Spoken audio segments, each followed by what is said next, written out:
ఇప్పుడే జీ5 app download చేయండి. చూడండి మీ ఫేవరెట్ టీవీ షోస్ ఎప్పుడైనా ఎక్కడైనా. లక్ష్మి గారు, మీకెంతమంది పిల్లలు? ఒక బాబు. ఆ బాబు ఎక్కడ పుట్టాడు? What is this your honour? ఈ కేసుకి వీళ్ళకి సంబంధం ఏంటి? ఈ కేసు పాప గురించే గానీ బాబు గురించి కాదు కదా. అర్జున్ గారు ఏం చెప్పదలుచుకున్నారో నాకు అర్థం కావడం లేదు. కాస్త వెయిట్ చేయండి సార్. వైజాగ్ టు ఢిల్లీ చాలా ఫ్లైట్స్ ఉన్నాయి, మీరు త్వరగా వెళ్ళొచ్చు. చెప్పండి లక్ష్మి గారు, మీ బాబు ఎక్కడ పుట్టాడు? మున్నార్ గవర్నమెంట్ హాస్పిటల్లో. ఎప్పుడు పుట్టాడు?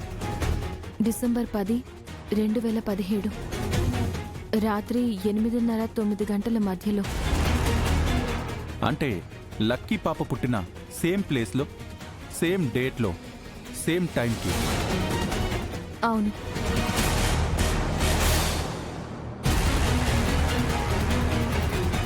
అయిపోయింది ఆంటీ, నిజం తెలిసిపోతుంది.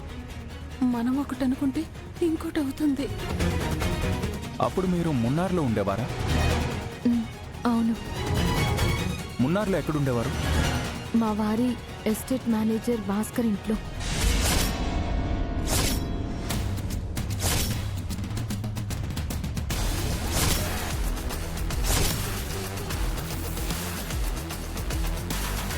అప్పుడు మిత్ర గారు కూడా మున్నార్లోనే ఉండేవారు కదా? అవును, కానీ నేను అక్కడున్నట్టు ఆయనకి తెలీదు. నువ్వే చేసావా? లేదు మేడం, మా చెల్లి పెట్టింది. హలో, ఎక్స్క్యూజ్ మీ, మీరు మేనేజర్ భాస్కర్ వాళ్ళ చెల్లెలే కదా?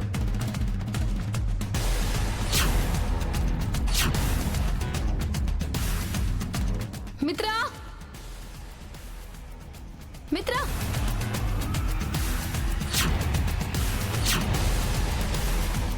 భాస్కర్ ఇంట్లో ఉన్నది నువ్వా? అవునండి. ఆ రోజు మీరే నన్ను హాస్పిటల్కి తీసుకెళ్లారు.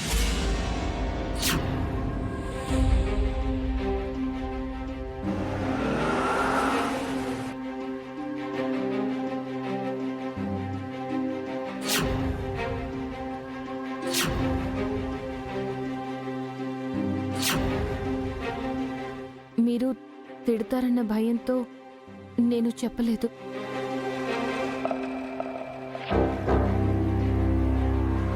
అయిపోయింది ఆంటీ.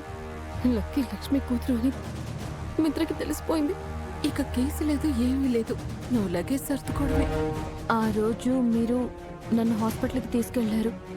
మీరు తిడతారన్న భయంతో అప్పుడు నేను చెప్పలేదు. మరి తన ఇంట్లో ఉన్న లేడీకి లక్కీ పుట్టిందని చెప్పాడు. భాస్కర్ అన్నయ్య అలా ఎందుకు చెప్పాడో నాకు తెలియడం లేదు. కానీ ఆ రోజు జున్ను మాత్రమే పుట్టాడు.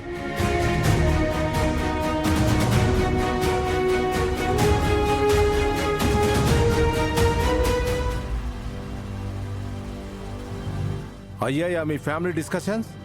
ఇది కోర్టు అనుకుంటున్నారా, మీ ఇల్లు అనుకుంటున్నారా?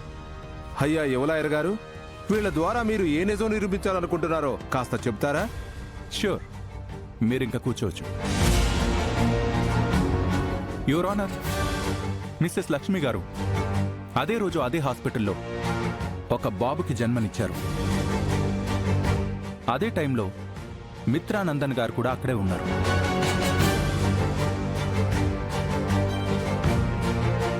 మీరు చెప్పండి, ఆ రోజు మీరు ఆ హాస్పిటల్లో ఈ పార్వతిని చూసారా? లేదు.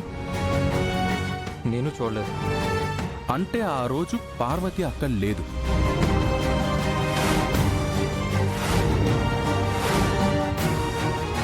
అబ్జెక్షన్ ఎవరు ఆనర్? యువలాయర్ గారు తను సాక్ష్యాలను తనకు అనుకూలంగా మాట్లాడేస్తున్నారు. చాలా తెలివిగా ఆ రోజు నా క్లయింట్ పార్వతి ఆ హాస్పిటల్లో డెలివరీకి రాలేదని నిరూపించే ప్రయత్నం చేస్తున్నారు. కానీ ఆ రోజు అక్కడ పార్వతి ఉంది. హెడ్ నర్స్ డెలివరీ చేసింది. This is fact. అది సగం నిజం మాత్రమే సీనియర్ లాయర్ గారు. మిగతా సగం నేను ప్రూవ్ చేస్తాను. ఇంకా మీరు వెళ్ళొచ్చు. సునామీ దగ్గరకు వచ్చి పోయినట్టుంది ఆంటీ. అవును, ఆల్మోస్ట్ నిజానికి దగ్గరగా వచ్చి ఆగిపోయారు. మీరు ప్రశ్నించాలనుకుంటున్న సాక్షులు ఇంకా ఎంతమంది ఉన్నారు యువలాయర్ గారు? ఇంకా 2 ఉన్నారు. అందులో ఒకరు మీరు.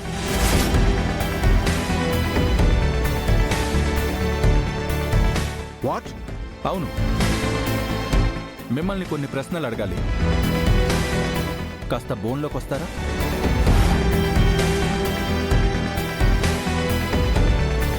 మీరు ఢిల్లీలో ఫేమస్ లాయర్ అని తెలుసు.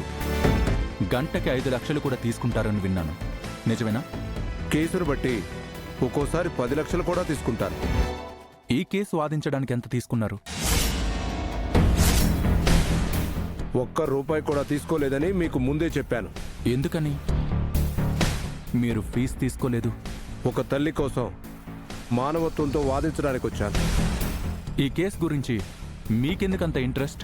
నేను మనిషిని కాబట్టి,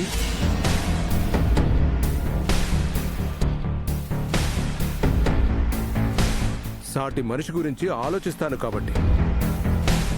ఇంతవరకు ఎంతమంది మనుషుల గురించి ఆలోచించారు? Excuse me. ఐ మీన్, ₹1 కూడా తీసుకోకుండా ఎన్ని కేసులు వాదించారు అని అడుగుతున్నాను. చాలా కేసులే వాదించాను. అయినా నేను చేసిన సహాయాన్ని గుర్తుపెట్టుకోను. ఓకే, మీరు ఢిల్లీ నుంచి వైజాగ్కి ఫ్లైట్లో వచ్చారు. ఇక్కడ స్టార్ హోటల్లో స్టే చేశారు.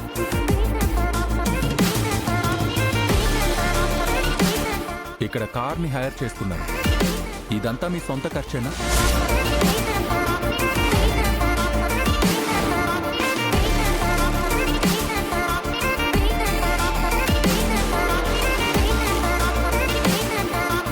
చెప్పండి సార్, మీ సొంత డబ్బులు పెట్టుకున్నారా లేక ఎవరైనా స్పాన్సర్ చేశారా?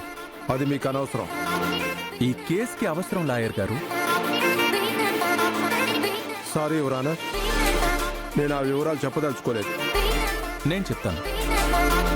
మీ ఫ్లైట్ టికెట్స్, హోటల్ ఖర్చులు, కారు, ఈ డబ్బులన్నీ ఒకరు పే చేశారు. వాళ్ళెవరో కాదు, మిస్ సరీ.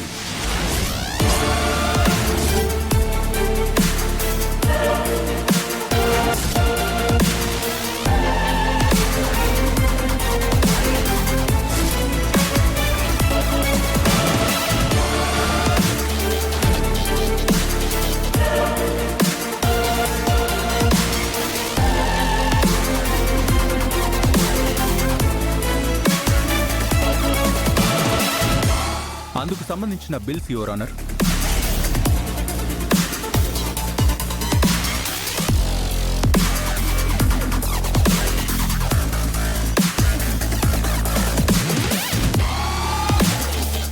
జీ5 యాప్ డౌన్లోడ్ చేసి అన్ని ఎపిసోడ్స్ పూర్తి ఉచితంగా చూడండి.